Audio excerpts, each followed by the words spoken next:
love living in the city. I love living in the city.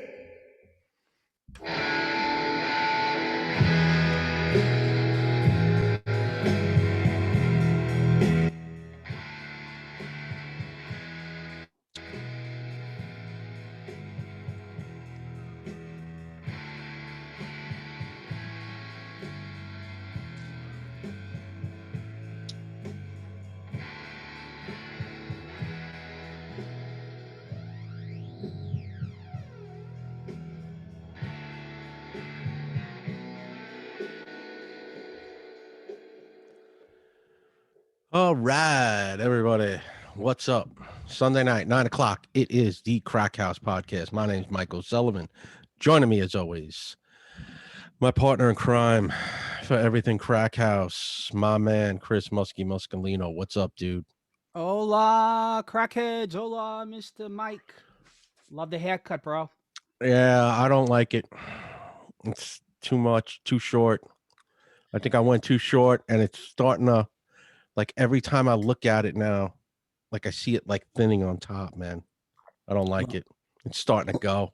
When we have our surprise guest on today, we can go and talk about the Maltese curse, the loss of hair, male pattern baldness in Maltese guys. And as bad as your hair you think it is, I'd give my you know what for your head of hair. Yeah, but you've got a great head, and yeah, but you pull it off. I don't think I could pull off a shaved head. I've had short hair, like I've shaved it once, right? In like my mid-20s. I tried it once just to see what it would look like, and it ain't good, man.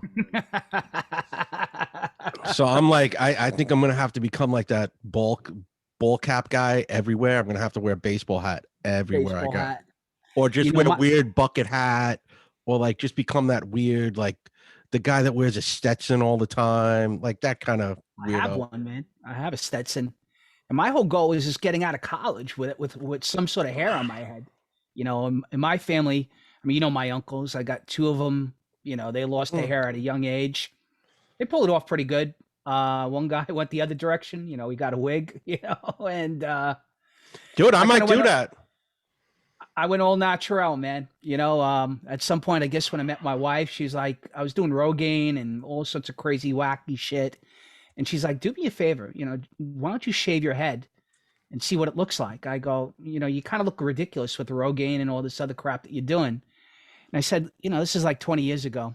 And I said to her, Mike, you know, I just don't want to come off like as a neo-Nazi. You know, having a bald head wasn't still as socially acceptable as it is now. And, you know, you get the wrong impression to people. I just didn't want to come off that way because I was still really, you know, in the brokerage business. And even though I wasn't really seeing clients, I didn't want to give off that impression. But, you know, at some point, she met me and she was like, you know what, you got a nice sized head for it, you know, in terms of like, it looks like you can pull it off. Let's see what it is, you know, and if it doesn't work, grow it back. And that kind of was all she wrote. But I think I would go with a toupee, man. A toupee? I would go. Why not, man? Have you ever watched some of those YouTube videos? It's always in like Europe of these guys, man. They get like a full head of, I mean, they look good, man. They look really good. I mean, I don't know if I could, you need someone to do it every day, but it looks great when it's done. Maybe the Chinese were doing it because they have something where like they put like this, they cut out like a little frame on top of your head. Like on my head. Yeah. And they put like this like glue, and then they put like this plastic stuff, and then they put like an actual toupee, and they glue it to your head, and they kind of like tailor it to like whatever hair you have on the side. Yeah. They blend it in on the side, and then it's really good. I just cutting the top.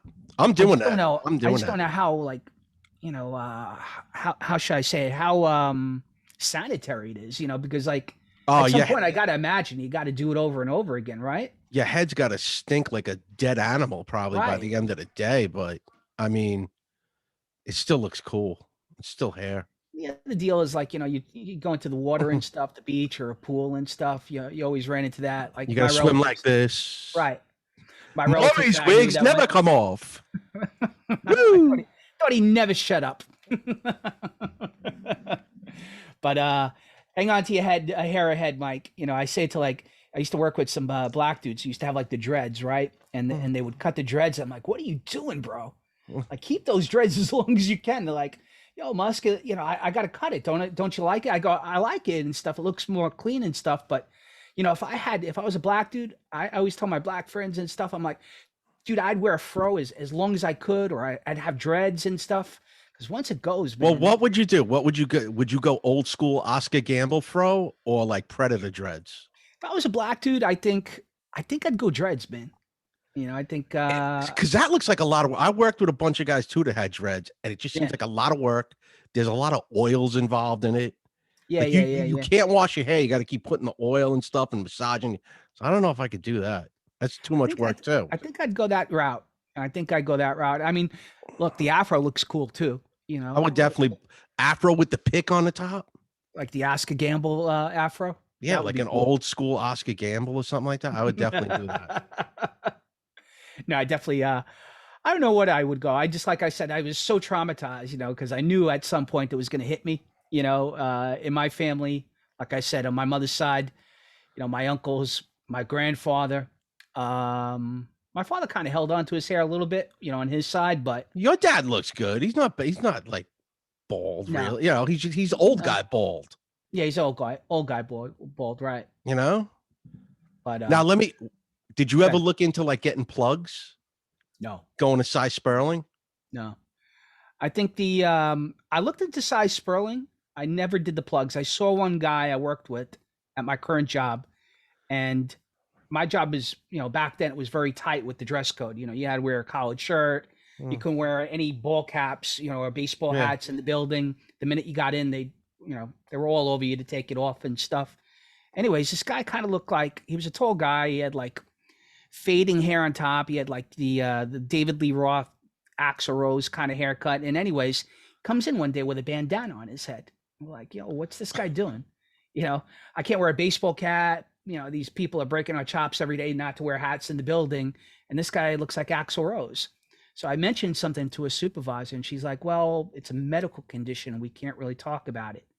The guy took his bandana off, and we realized he got plugs maybe about a week or two after the fact. And it just looked ridiculous, Mike. And I said to myself at that point, this is 15 years ago. And I'm like, you know what? I've been shaving my head for 3, 4 years now. My wife seems to like it. People are okay with it. You know, I've got a decent shaped head to, you know, that kind of fits it. And I just never really looked at it. You know, I thought about a wig at some point, but I'm like, you know what? The only thing I kind of held out was I thought that technology would get good enough to the point where there'd be a way for you to kind of grow it back naturally. And that's kind of what I was holding out hope for. You know, where like you could take a pill or an enzyme or whatever it is to kind of combat like the follicles being blocked out, the DHT and stuff. But at some point, look, I'm close to 50 years old. I don't really give a shit at this point. You know, 20 years ago it would have made a difference. You know, in my 20s, it definitely would have made a Yeah. difference. You know, I was trying to, you know, hook up and stuff. I But think not if it. now. Yeah, I think I might go Hulk Hogan style, man. If it goes on top, just let the sides go and bandana it everywhere. But look, I mean, for you, I mean, looking at it, I mean, it just seems like maybe it'll get thin on you. You know, I Just don't think you have any bald spots. no, it's just thin, man. It's like really, really. If you can look, like when I get Mm. out of the shower now, I've openly sobbed a couple of times looking at it. Oh man, Dude, try it 19 years old when you're seeing hair come out and shit. And it's like, oh no, man. You're like shaving your head and stuff. You know, I had a crew cut at one point, you know, in the early 90s and stuff, kind of like a kid and play type thing. Dude, I did everything, man, to kind of, you know, to mask it. But I knew it was coming. I knew it was inevitable. And like you said, you know, you become the ball cap guy, you know, you become the hat guy. I've got a million hats of all different types. I've got a Stetson, like you mentioned, you know, when I went down to Texas and Nashville and stuff. But yeah, you'll be fine, man. You'll be fine. I hope so. So whatchamacallit, we got some bad news this week. Maury is getting canceled, or he's wrapping it 30 up years, after man. Yeah. 30 years, man. So that means the Simpsons have been around longer than Maury. Yeah, definitely. Because Maury started out, remember, on A Current Affair? That show a current affair. That was Maury's show. Maury, right? Yeah. Maury had a current affair, and then like that show took off, and then he got that talk show. He kind of did like the Jerry Springer thing for a while, and then man, he fell ass backwards into like You Are Not the Father, and that became his whole shtick and thing for like 20 years. Who came first, Jerry Springer or him? Was it Jerry? No, Jerry. Jerry. I saw him on to the Yankee game, man. This is like the height of Jerry Springer. So like 95, 96. Okay. It probably was a World Series game. And he was there. Dude, he had a girl on his arm, had to be definitely like, he was probably in his 50s. If this girl was 25 years old, she was a day, man. And he was just walking around like, look at me, bro.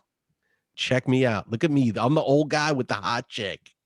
And he was just wandering the stadium, like just showing her off. Speaking of which, old guys and young chicks, have you caught up with the Winning Time, the Lakers series on HBO Max? I just checked out the third episode yesterday, as a matter of fact. So it really got decent. You know, I gotta be honest with you, the whole Riley character, the Jerry Buss character, kind of, he's the show, him and Magic. But you know, they're really going into the Buss character, and they've got that 70s camp and that old guy, young girl thing down to a T. Yeah. Oh yeah, really cool. Yeah. But I wanted to talk to you about something. So if you're caught up, you saw the episode where I guess the Lakers were trying to recruit Jerry Tarkanian from UNLV. And I guess Tarkanian wanted no part of it. His agent kept on pushing for it. Eventually, I guess he got a sit down with Jerry Buss and Jerry Tarkanian. Tarkanian was obviously a very successful college basketball coach and a very successful program at UNLV. I kind of bandwagon in the early 90s. If my buddy John from St. John's and Pylam is watching, you know, kudos to you, John. I know you're a big fan. The Running Rebels back in the 90s. But anyways, going back to the sit down, I guess the agent facilitated the whole thing. And I guess he was really trying to push Jerry Tarkanian to the Lakers. And I guess during the sit down, there were a whole bunch of mobsters sitting in this Italian restaurant that they were, meeting in the corner. And I guess somehow it came out that the mobsters really weren't a big fan of Jerry leaving Vegas. So at the end of the episode, you know, spoiler alert, it turns out this guy, Vic Weiss, ended up getting whacked.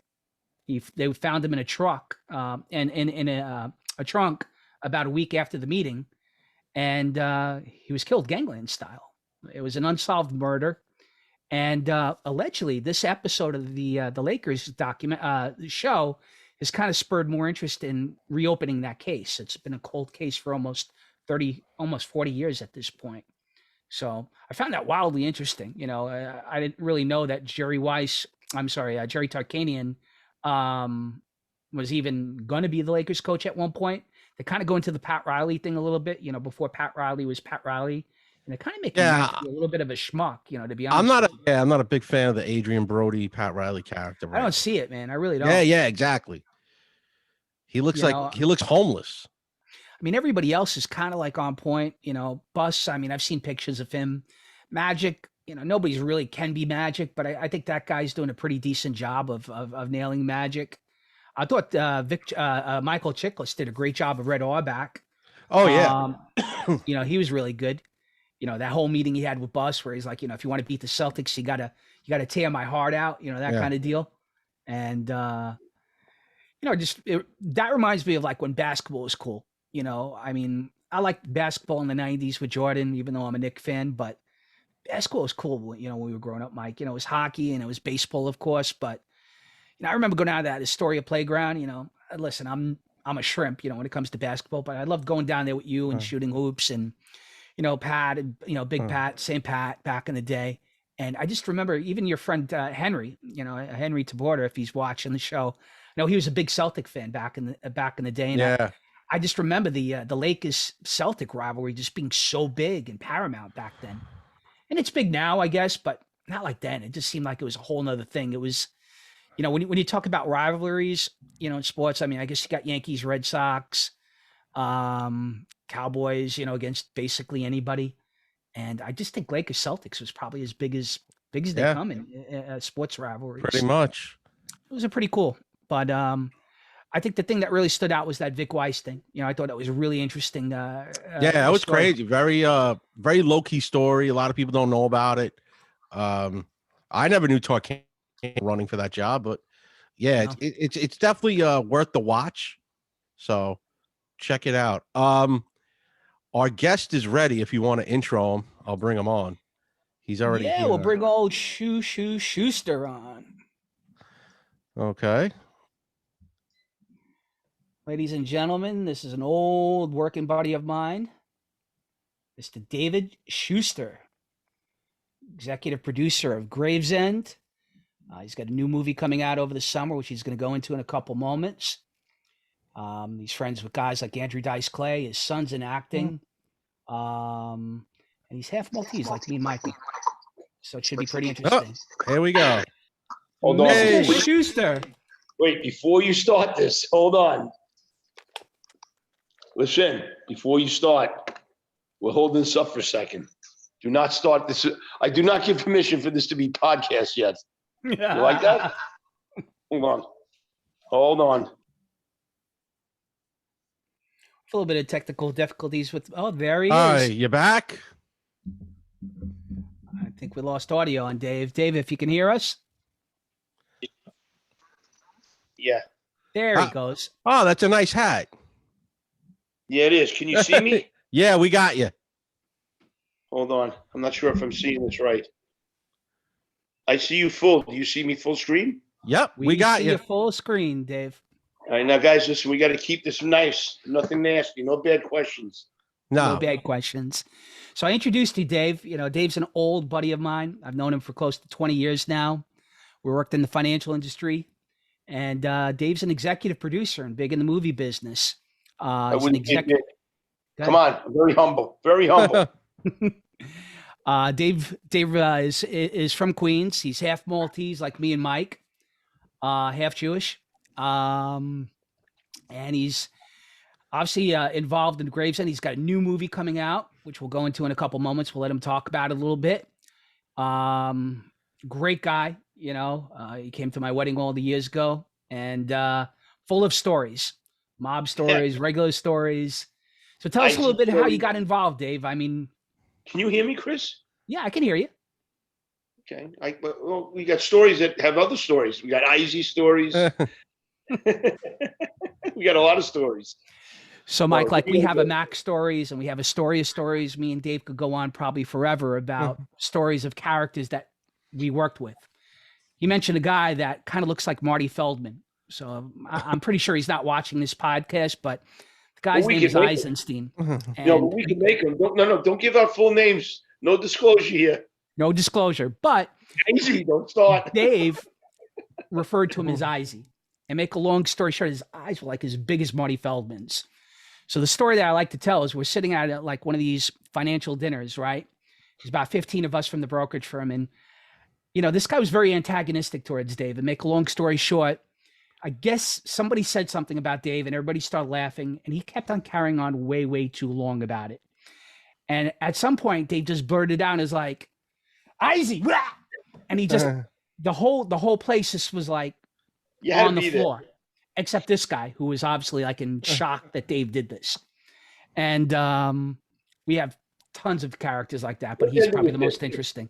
But go ahead. Listen, just remember this and then we'll move forward. At the end of the day, this particular gentleman quit the company. He wasn't really involved to any great degree anyway. He showed up at work late. We torture him. And when he gave in his resignation letter, without mentioning my name, he said, "It's amazing that I had to put up with the abuse that I did from this guy who's a partner in the company with his bald-headed henchman, which of course was Chris." And we all just looked at this guy and said, you know what? Maybe he forgot who he is, but most of the abuse that was given was well asked for. But anyway. Dave kind of gave a tit for tat, but like the guy would look at me at some points, is like, not, and he would always make these comments towards me, Mike, like, oh, not you too. Like, Dave was like picking on him, and all of a sudden, like, what are you, his bald-headed henchman, and it was ridiculous. He was But Dr. Evil. Chris was Dr. Evil. Yeah. He was Dr. Evil. Anyway, but that was back in the day 20 years ago.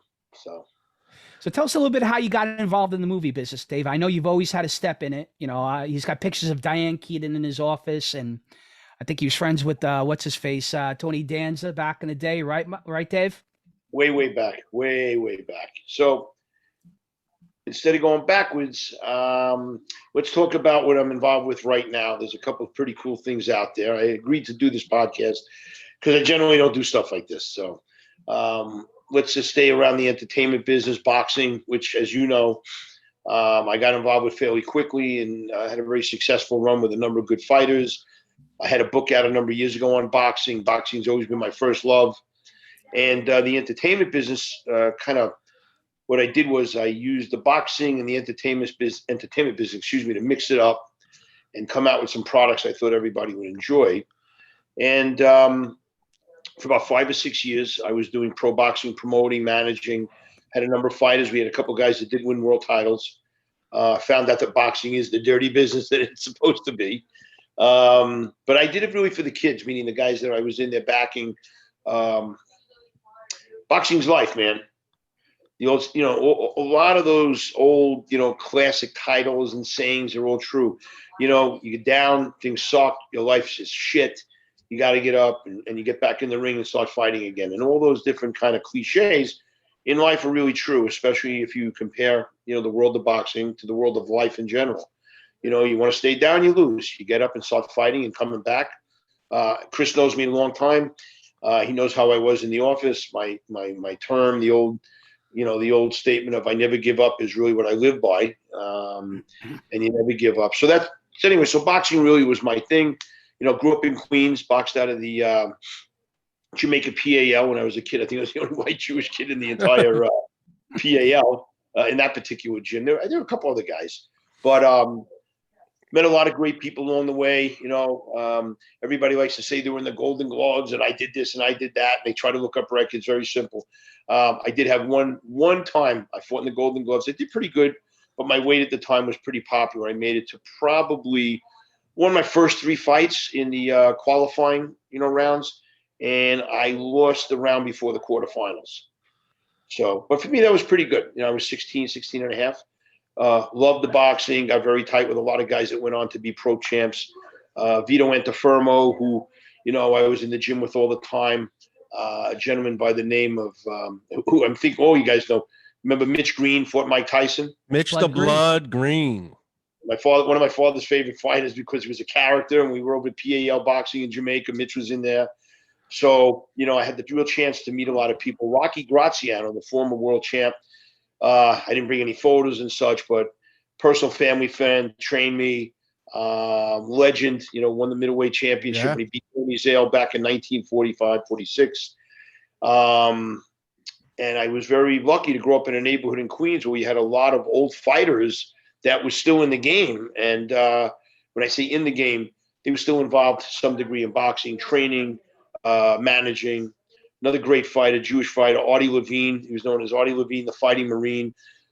First fight that ever knocked down Sugar Ray Robinson with a vicious left hook.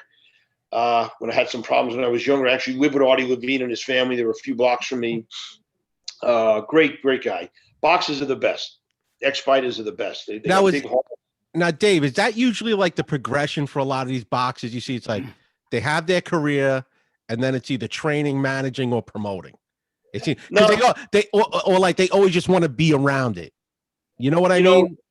It depends. That lifestyle. Yeah, well, I'm not an authority. I'm not into the boxing world as much as some, but from my perspective is you always have the fighters that think they're going to have the last fight. Again, the old cliche, that kind of crap. Yeah. But then you have fighters that go on into different things in life and don't even want to be remembered as a fighter. One of my best friends today, if you look him up, is Michael Bent. I was on with Mike this morning. Michael Bent beat Tommy Morrison for the WBO world title. Tommy Guns? Tommy Guns, he ruined Morrison's great $8 million payday that he was going to fight because Mike, I think, was a 15-1 underdog, goes to Oklahoma, knocks out Morrison in 90 seconds. Mike's manager was Stan Hoffman, who was actually the guy that backed me when I got into boxing on the business side. And Michael Bent, Cambria Heights, Queens kid, friends with him and his brother. And through the years, we were always very, very tight. I did an off-Broadway show called Kid Shamrock based on my friend Bobby Cassidy's dad, Irish Bobby Cassidy, legendary fighter. And Michael directed the show for me. But if you talk to Mike now, he boxed, he won the world title. He's happy he lost it in the next defense of it, his first defense. And he was glad. And he said the pressure was off. And he doesn't want to be known as a former heavyweight champ. He just wants to be known. I think I read an article about him getting into directing and acting and things like. It was in a paper about 3 or 4 years ago about a guy who had gone to. It had to be him. Yeah, and there's a show on if you go to Netflix called Losers. The first that was it. That's the show. That's what I'm talking about. Yep, that's exactly what I saw. Yes.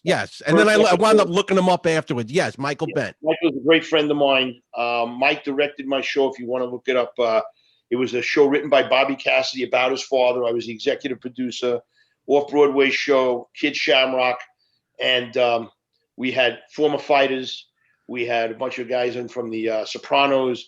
We had a lot of guest actors. But the coolest thing about the show was that you had real fighters that acted in the show. We had Mark Breland, 5-time Golden Gloves champ. Yeah, Michael Bent was 5-time heavyweight champ.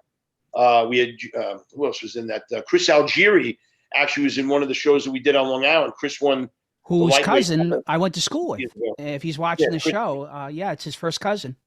Yeah, Chris was in, Chris was great. He fought Pacquiao, lost, but he won the world title 6 years ago. I was at that fight in Brooklyn.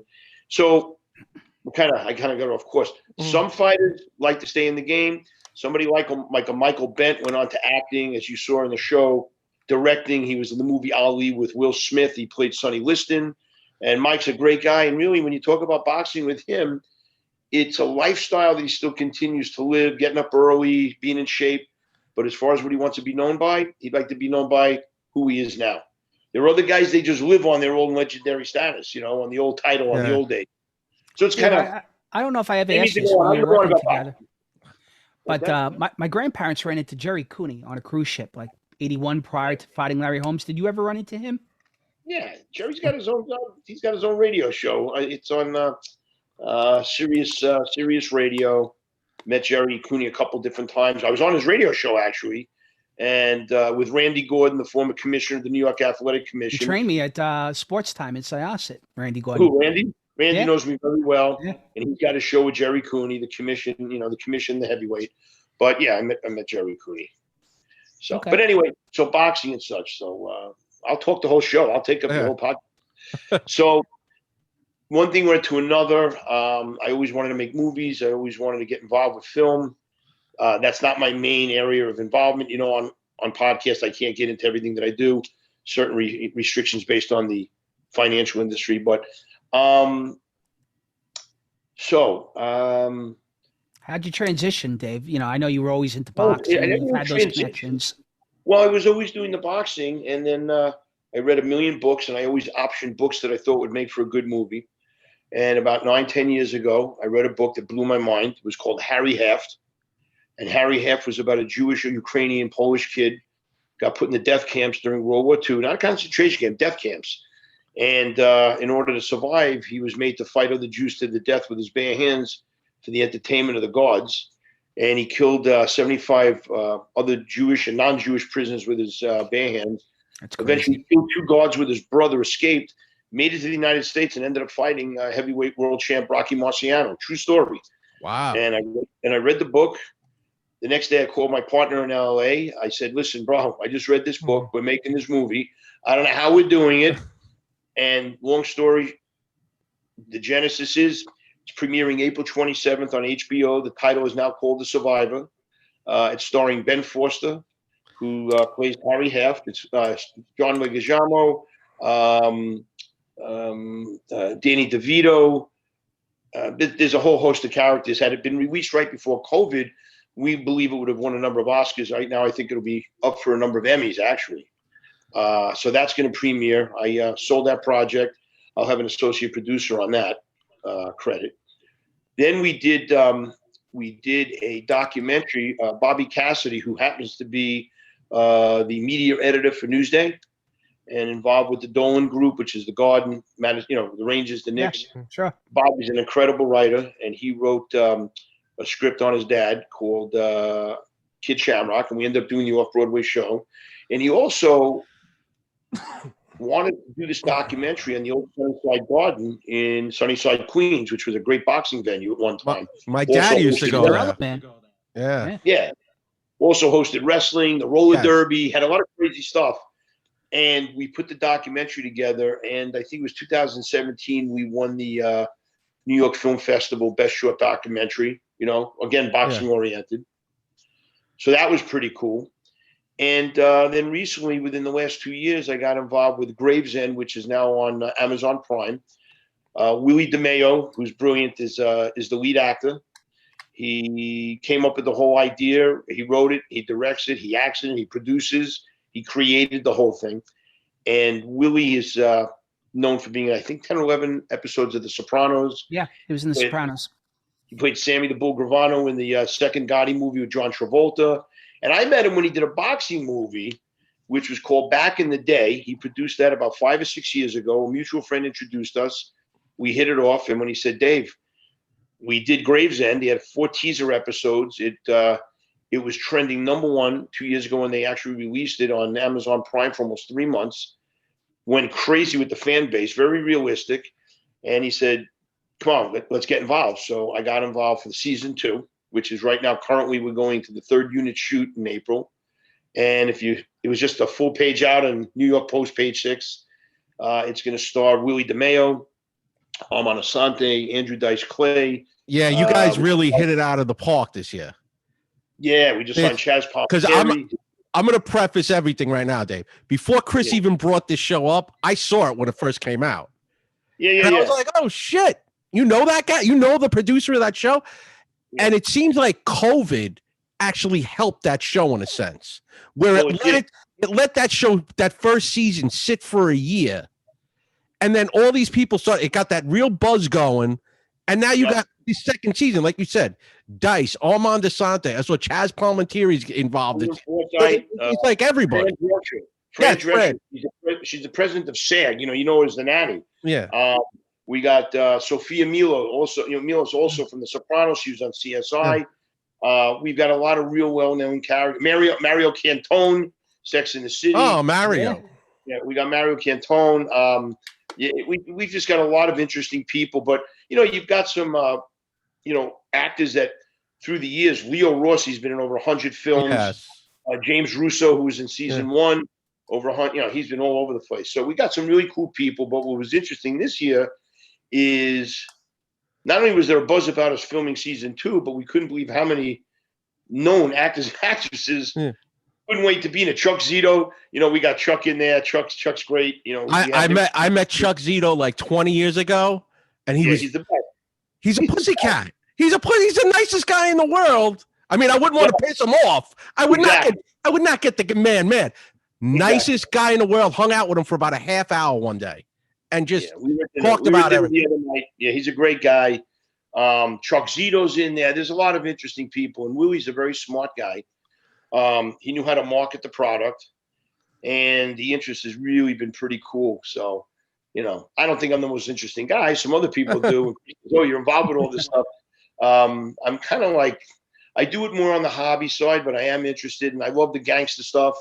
There's always an underlying theme, which boxing crosses over with the gangster stuff. So it's kind of, Paulie Malignaggi was in season 1, former, 2-time world champ out of Brooklyn. Dave is an underworld expert, Mike.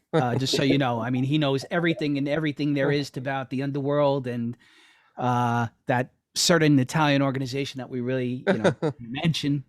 But you Jewish guys in that original status as well. Yeah. And as a matter we used to always talk about Once Upon a Time in America. How great that movie is with James Woods. Remember? Well, what's interesting? Great movie. What's interesting on the Harry Half movie, which is now titled The Survivor. It took us 8 years to make this thing work, and we hired a great writer, and our agent had it out there, and who, lo and behold, who comes and picks it up from us is Barry Levinson, multi-Oscar award-winning Oh, director. wow. He Good directed, Morning Vietnam. yeah, and he directed Bugsy, Rain Man, Dinah. Bugsy was great, I mean, phenomenal. so he's the one that picked it up from he made the deal with us. I mean, the story you'll never say when you see the movie, story by Dave Schuster, but it was actually written by Harry Half's son, Alan, who, after I read the book, I contacted immediately, and that's how I obtained the option to make the movie. We had to buy it from another group. But, yeah, Barry Levinson, who ironically did Bugsy, so that was pretty cool, and he did a great job. And so you said this was 8 years, basically, to get. Listen, I'm sorry. Go ahead. I'm a neophyte. That's not my industry. Yeah. It took us 8 years to figure this whole thing out. But you always hear that a lot, though, of like, oh, I read this book. You'll hear some director or producer say, I read this book. I wanted to make the movie.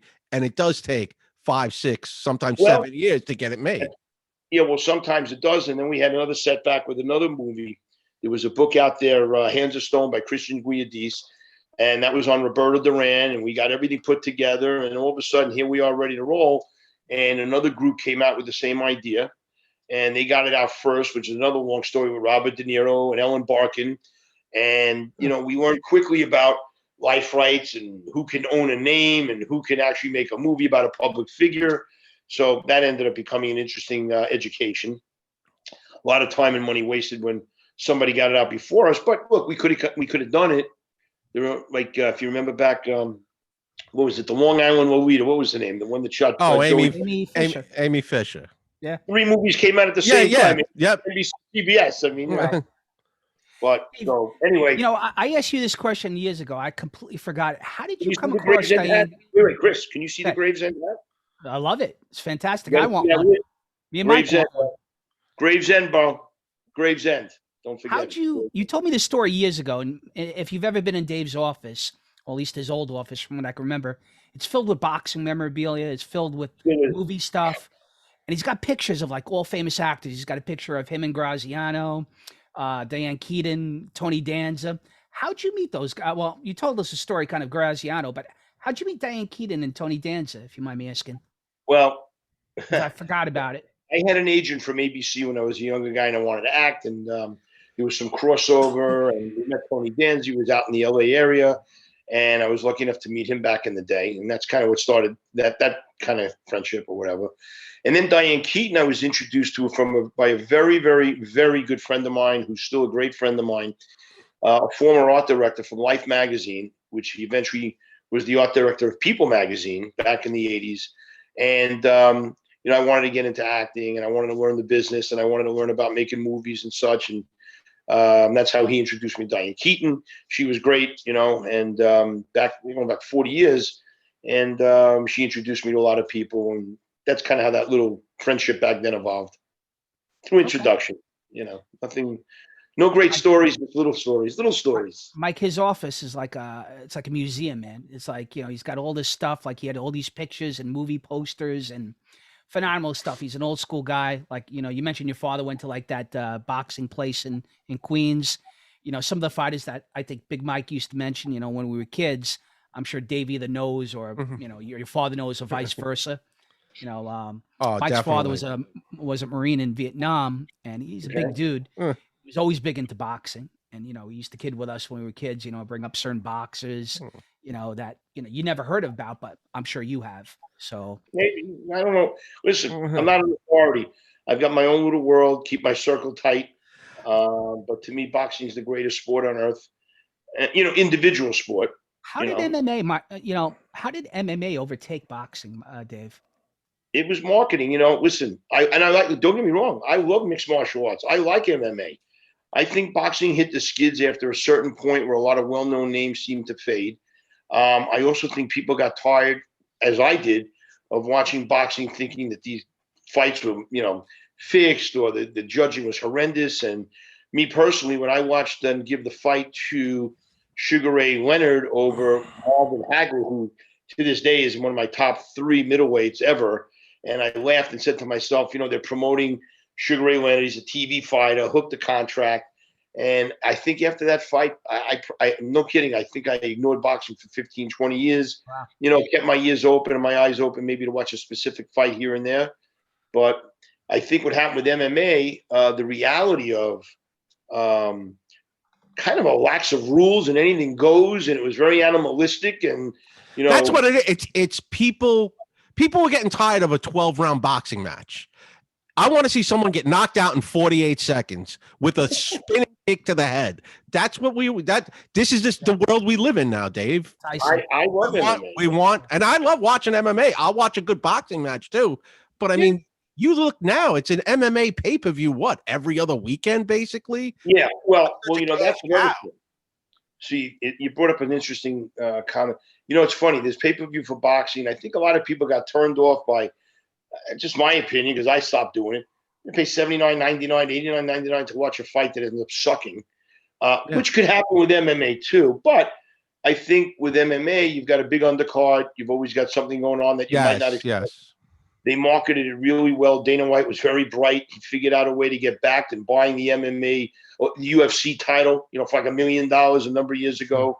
They sold it for hundreds of millions of dollars. He was backed by the gentleman out of Vegas, and they really learned how to promote it and market it, and the rest is history. I mean, listen, everybody laughed about girl fighters, which I'll get into with you in a second.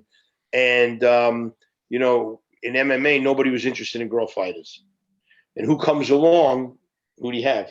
You should know her. Yeah, Ronda Rousey. Yeah. So Ronda Rousey became the big name, and the marketing tool to really take the women serious worked.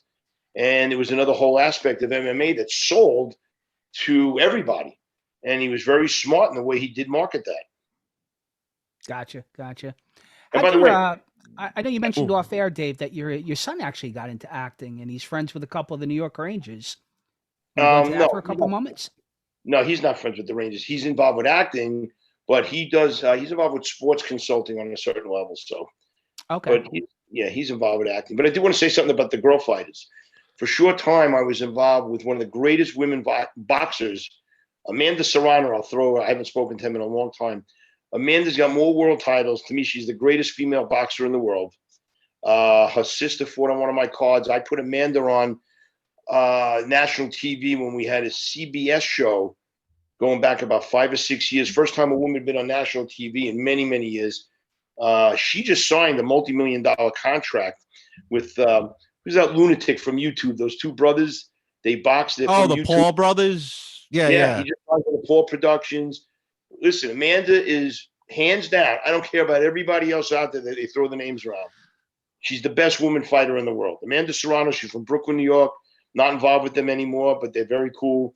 And Amanda, the best. And you watch her fight. I've seen people when I had my shows, forget the guy fights, which were great. She fought, they went insane. The place went crazy. Talk about knockouts in 48 seconds, please. She's the toughest girl I've ever seen. Yeah, we have about 5 minutes left before we get cut off here. So let me ask you this: besides Gravesend now and the Survivor, what's on the horizon for you? You have any more projects that you're working on? Yes. You got another project we have right now. We just did a treatment. Actually, already we have people nipping at it. It's going to be a feature film that I want to put together for streaming. It's going to take a little time, but the idea is amazing. I'm not going to get into it online. And it's also a boxing theme, but not about it's not going to be like a Rocky movie. It's a boxing theme. It's about a specific boxer and his story, which is extremely unique. Took place in the late 70s, early 80s. And I think it's a story that it's going to blow everybody's mind. It's just an amazing, crazy story that really happened right here in the New York area. And I think it's a story that when it's told properly, it's going to amaze a lot of people and have a lot of interest. So, yeah, we're working on something right now. There's one movie I would love you to make, Dave, and maybe somebody else has kicked around the idea, the Arturo Gatti saga. Yeah, well, it's funny you bring up Arturo Gatti because he had those legendary fights with Mickey Ward. Right?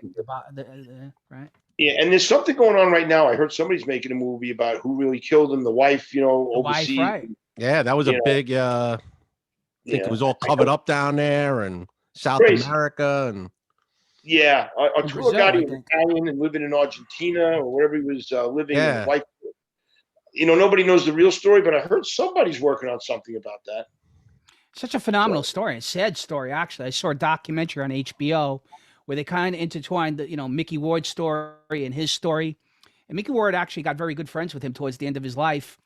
And the Dropkick Murphys actually dedicated a whole song to him, really moving and really sad. The guy was a young guy, and like you said, he died under, I guess, somewhat dubious circumstances. They don't know if the wife killed him or something happened. Yeah, I know. I've seen something where they did like a whole CSI thing on that crime scene. They're like, yeah, he didn't do that. Yeah, you can't do that by yourself. But yeah, I heard somebody's doing something on that. I don't know to what degree, but yeah. But Dave, when does season 2 come out of Gravesend? When is it All drop? right, so we're shooting Unit 3. We're going to be finishing up 15%, I would say, of the first 5 episodes, and doing the full shoot and doing probably 85% of the episodes 7 and 8. If you know anything about the movie business or TV, nothing's filmed chronologically. Everything's done. So we're going to try to get the shoot finished up by the end of May, maybe first 10 days into June, go into post-production, editing, sound, get everything put together. And we're hoping to get it out. We have the platform on Amazon Prime, and we're hoping to get it out for fall 2022. Okay, that's great. And the Survivor's coming out next month, you mentioned, right, on HBO Max? Survivor, April 27, HBO. I don't know if it's HBO regular or HBO Premium. I don't HBO know. Max, probably. Maybe, yeah. And it's going to be at 8:00 on. I believe that's a Wednesday night, so I'm kind of excited to see it. I saw, we saw the trailer. I've seen a lot of snippets. I'm really excited myself to see how they put this whole thing. I heard it's great. I heard they really did a great job. Barry Levins is very bright. Yes. They filmed the black and white in Hungary. They filmed it in Europe. And by the way, Ben Foster dropped, I think, 60 pounds to play an emaciated. How did that guy? I met that kid once. How did he drop 60 pounds? What does he weigh? 8 pounds by the end of the movie? He's been in some great movies. He's a great actor. He's a smaller framed guy. That's what I'm saying. For him to drop 60 pounds is amazing. Yeah. Remember Alpha Dog? Yeah. He was in Alpha Dog. He was in The Punisher. I like The Punisher, the first one. Yeah, he's a great actor, and he really did what he had to do. And he made it look real. If you watch the trailer, which you can go on YouTube. It's on the trailer now. It's crazy. Yeah, I saw it on Facebook, actually. Pretty cool. With that, Dave, I got to wrap it up. Look for Gravesend. Look for The Survivor. Dave Schuster, you were a great guest. I like that hat. And listen, if you ever need a retired Irish cop to play a bagman on Gravesend, you got my number. Okay? Or a bald-headed henchman who lives in Smithtown. Exactly. Now, by the way, one thing before you jump, Chris Muscolino once came in my apartment, looks at my wall. He says, "How'd you get that flag?" And what most people didn't know was my mother, as Chris knows, was Maltese. So Chris goes crazy. He goes, "How'd you get that flag?" I said, "What do you care? I always thought he's Italian." He goes, "I'm also half Maltese." So we both found something that was very interesting that neither of us knew about. Dave pumps up his Jewish heritage a lot, but he neglects his Maltese roots. Hey, my last name's O'Sullivan. I get the same thing. So you sound like you listen. I've heard about Solowitz, Sullivan. Dave, thank you so much for coming on, Dave. It's really a pleasure. Check out Gravesend, folks. Make sure you check out The Survivor next month. Dave, thank you so much, man. Gravesend, brother. Later, baby. Bye-bye. Thank you.